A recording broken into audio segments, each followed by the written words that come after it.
बिहार पाकिस्तान में है, हिंदुस्तान में है।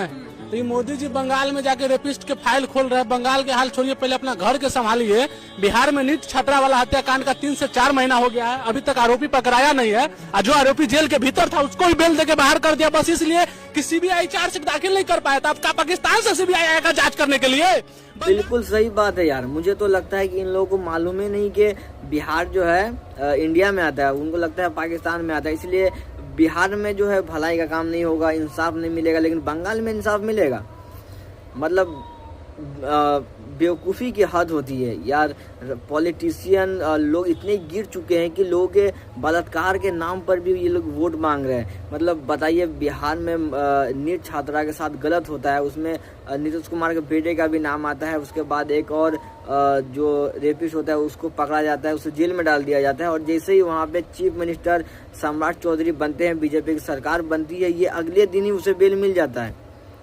अब बताइए कि ये कैसा इंसाफ है। मतलब जहाँ पे इनकी सरकार है वहाँ पे इनको इंसाफ नहीं मिल रहा है। वहाँ पे रेपिस्ट को खुली छूट मिली है, उनके पार्टी में रेपिस्ट भरे पड़े हैं। रेपिस्ट जो है खुलेआम घूम रहे हैं, किसी भी महिला को जो इंसाफ नहीं मिल रहा है। लेकिन जहाँ पे इनकी सरकार नहीं है, जो कि बंगाल में नहीं है, तो ये यहाँ वादा कर रहे हैं, दावा कर रहे हैं कि हम जो है मेडिकल कॉलेज में हुए जो कांड हुआ था, एक लड़की के साथ जो गलत काम हुआ था, जिसको 2024 में ही सजा मिल गया था, उम्र कैद की सजा हो गई है, उसको ये लोग फिर से फाइल खुलवाकर ये बोल रहे हैं कि हम यहाँ इंसाफ दिलाएंगे, जबकि उसको सजा मिल गई है गलत काम करने वाले को। लेकिन ये फिर से सजा देने की बात करें। लेकिन जहाँ पे उनकी सरकार है वहाँ पे पता नहीं ये जो कानून की जो पावर है ख़त्म कैसे हो जाती है। मतलब शर्म आनी चाहिए इन नेताओं को जो महिलाओं के रेप के नाम पर वोट मांगते हैं। बल्कि जो आप काम करिए उस काम के नाम पे वोट नहीं मांगे। सारा दिन हिंदू मुसलमान। अब रेपिस्टों को छुड़ाने बचाने में सबसे ज़्यादा जो अहम हाथ होता है वो इन पार्टियों का ही होता है। अब गौर करके देख लीजिए, जितने भी आपको रेपिस्ट देखने को मिलेंगे, आपको इसी पार्टी में ज़्यादातर आपको देखने को मिल जाएंगे, जिनका सपोर्ट ये सरकार खुद करती है। अशोक खैरात, जिसके मोबाइल से इतने वीडियोस मिले महिलाओं के साथ, उसकी वीडियो वायरल हुई, उसे जेल हो गया, उसके सपोर्ट में भी ये सरकार आई है। आसाराम बाबू, जिसको उम्र कैद की सजा हो गई है रेप के मामले में, उसको भी ये सपोर्ट करती है, उसको VIP दर्शन करवाती है मंदिरों में, और ये बताती है कि ये जो है इसको फंसाया गया है। मतलब हद होती है यार, हद। अनुभक्ति की भी एक हद होती है। आए हैं मोदी जी का भाषण सुनने, जाना चाहते हैं लेकिन जाने ही नहीं दे रहे। बताइए, ये है मोदी जी, जाने नहीं दे रहे। अब अपने घर में ना जाए, जबरदस्ती भाषण सुनना पड़ रहा है। ये देखिए यार, मतलब लोगों से जबरदस्ती भाषण सुनवा रहे हैं। ये महिला को पहले तो जबरदस्ती बुलाया गया, और अब ये जाने, जो कि बहुत ज़्यादा वक्त लग जाता है नेताओं के आने में, तो ये महिला बोले कि हम घर जाना चाहते हैं, लेकिन हमको घर भी जाने नहीं दिया जा रहा है। मतलब आपको ज़बरदस्ती बुलाया जा रहा है, ज़बरदस्ती बैठाया जा रहा है, ज़बरदस्ती भाषण सुनने को बोला जा रहा है, और काम तो कुछ नहीं किया जा रहा है। आप कितने ही रैली देखिए जहाँ पे लोगों से पूछा जाता है कि आप जो है मोदी जी के मोहब्बत में है, तो बोलते नहीं, हमको पैसे देके बुलाया गया है। कभी बोलते हैं हमको जबरदस्ती बुलाया गया है। आप गलगोटिया यूनिवर्सिटी के बारे में आपने बहुत सुना होगा कि किस तरीके से उनको जेवर एयरपोर्ट का जब उद्घाटन था तो लोगों को स्टूडेंट को जबरदस्ती बुलाया गया था, ये बोल के कि आपको 2 दिन का अटेंडेंस मिलेगा। और जब इस चीज़ को लोग वहाँ के स्टूडेंट ने बताया तो उसके वीडियो डिलीट कर दिए गए, उसको उनके ID को सस्पेंड कर दिया गया। मतलब सच नहीं बोल सकते। और ये महिला जो बता रही है कि हम बैठे हुए हैं, हमको जाने नहीं दिया जा रहा है, हम घर जाना चाहते हैं। मतलब आप इनसे इजाज़त लेकर भी आप घर जाइएगा। मतलब आप अगर आ गए, जो कि आपको आना पड़ेगा, क्योंकि ये जोर जबरदस्ती लेकर आते हैं अपने रैली में सुनाने के लिए, क्योंकि लोग इनसे मोहब्बत अब नहीं करते। ये लोग इनकी असलियत को समझ गए हैं, लोग इनसे मोहब्बत करना बंद कर दिए, इनके रैलियों में जाना बंद कर दिए हैं। तो ये लोग पैसे देकर, दारू के नाम पे ज़बरदस्ती धमकी देकर इस तरीके से रैलियों में बुलाते हैं, और जब आ जाते हैं उनको जाने भी नहीं दिया जाता। क्योंकि जब प्रधानमंत्री जी आएंगे रीलबाजी करने के लिए, तो वहाँ रील बनाने के लिए भीड़ तो होना चाहिए ना। इसलिए भीड़ दिखाने के लिए उन लोगों को जबरदस्ती रोका जा रहा है, वरना तो वहाँ लोग रुकना ही नहीं चाहते, वो तो सारे जाने वाले थे।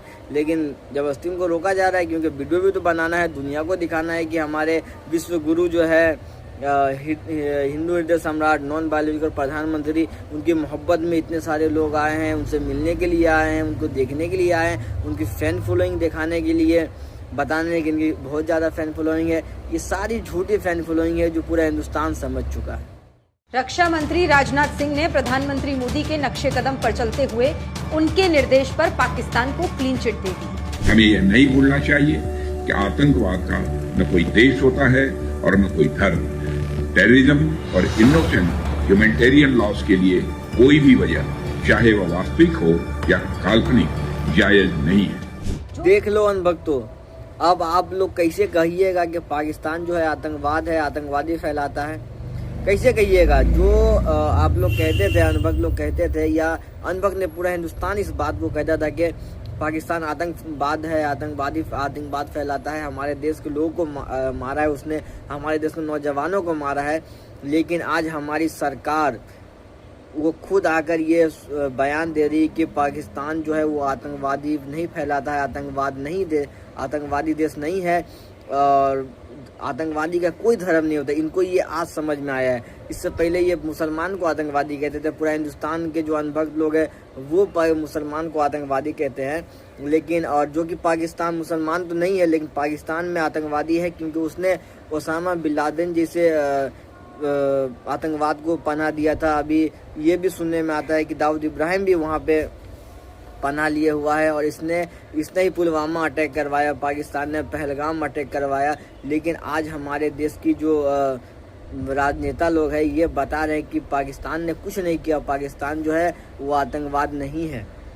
मतलब आप सोचिए कि ये राजनीति किस तरफ से गंदी है, कितनी गंदी चीज़ है कि एक वक्त था जो पूरे पाकिस्तान को मिटाने की बात हो रही थी। पूरे पाकिस्तान में ये बताया पूरा आतंकवाद फैला हुआ है, आतंकवादी को पनाह देता है, हम पाकिस्तान को मिट्टी में मिला देंगे। एयर स्ट्राइक किए गए थे पहलगाम हमले के टाइम पे, ऑपरेशन सिंदूर के नाम पे। और आज देखिए कि क्या हो रहा है कि राजनाथ सिंह जी आगे बता रहे हैं कि पाकिस्तान जो आतंकवाद नहीं फैलाता है। मुझे समझ में नहीं आता कि अचानक से इन लोगों को क्या हो गया कि पाकिस्तान से इतनी मोहब्बत किससे हो गई, जो कि पाकिस्तान से ये बताया जा रहा था कि पाकिस्तान से क्रिकेट मैच तक नहीं होगा, पाकिस्तान के प्लेयर से हाथ तक नहीं मिलाते थे इंडियन प्लेयर। इतनी नफरत थी, ये देश की मोहब्बत में किया जा रहा था। लेकिन आज यही राजनेता जिनके वजह से इतना ज़्यादा कुछ हुआ था, यही लोग आज आकर बता रहे हैं कि पाकिस्तान में जो है वो जो है ये नहीं है, दंगा नहीं कराते हैं, ये लोग आतंकवादी नहीं है, इस तरीके का भाषण दे रहे हैं। अब बताइए कि कैसे माने कि ये राजनेता लोग सही है, इनके लिए हम जान दे दें? बताइए ये किस तरीके से देश के लोगों के साथ खेला जा रहा है, उनकी सोच के साथ खेला जा रहा है, उनकी भावनाओं के साथ खेला जा रहा है, मजाक किया जा रहा है। सिंह जिंदाबाद, जिंदाबाद, जिंदाबाद।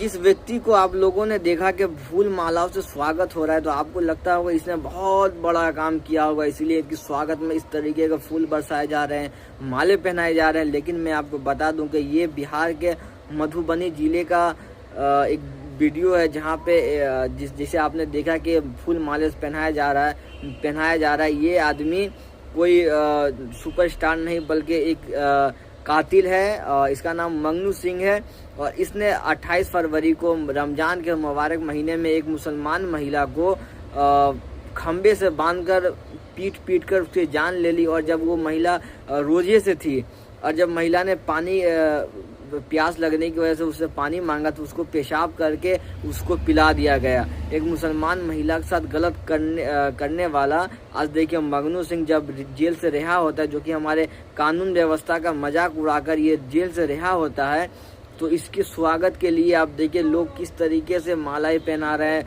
फूल छीट रहे हैं। मतलब ऐसा लगता है इसने देश को वर्ल्ड कप जिताया है, गोल्ड मेडल देश के लिए लेके आया है। इस तरीके से इसका स्वागत हो रहा है। मतलब मैं वहाँ के लोगों के माइंड जो सोच समझ है उस पर तरस आता है कि ये किस तरीके की नफरत लोगों के दिल में है कि इस तरीके से गंदा काम करने की वजह से, जो कि सब लोगों ने वहाँ देखा। लोग पूरी दुनिया को मालूम है कि वहाँ पे किस तरीके से रोशन आरा नाम की जो महिला थी उसको पेशाब पिलाकर डंटे से मार कर उसकी जान ले ली गई। उसके बच्चों को अनाथ कर दिया गया ये मगनू सिंह के द्वारा, लेकिन इसको 2 महीने में बेल मिल जाती है। ये हमारे कानून व्यवस्था का मजाक नहीं है तो और क्या है। और इसको जब रिहा होते हैं तो स्वागत में आप देखिए किस तरीके से बम पटाखे फूट रहे हैं, इसको माला पहनाया जा रहा है जैसे कि इसने गोल्ड मेडल जीत के लेके आया हो। मतलब शर्म आती है वहाँ के लोगों के सोच के ऊपर कि ये वेट कर रहे हैं जब तक कि इनके माँ बहन के साथ कुछ गलत ना हो जाए, तब तक इनको बुरा नहीं लगेगा। आज ये लोग इसलिए खुशी मना रहे हैं क्योंकि ये दूसरे और मुसलमान महिला के साथ हुआ है। जब तक अगर यही काम इनके माँ बहनों के साथ अगर हुआ होता तब इनको बुरा लगता और तब ये मगनू सिंह जो है इनको बुरा लगता, लेकिन अभी इनको ये बुरा नहीं लग रहा है क्योंकि ये नेताजी के चमचे हैं, अनुभक्त है। तो इनको जो नेताजी हक भी देंगे तो ये बोलेंगे वाह क्या हगे हैं। मतलब शर्म मानी चाहिए। एक महिला के साथ गलत होता है और गलत करने वालों का सपोर्ट इन जैसे मर्द लोग करते हैं, गांव के लोग करते हैं। शर्म मानी चाहिए, डूब के मर जाना चाहिए ऐसे लोगों का जो इन जैसे लोगों का सपोर्ट करते हैं।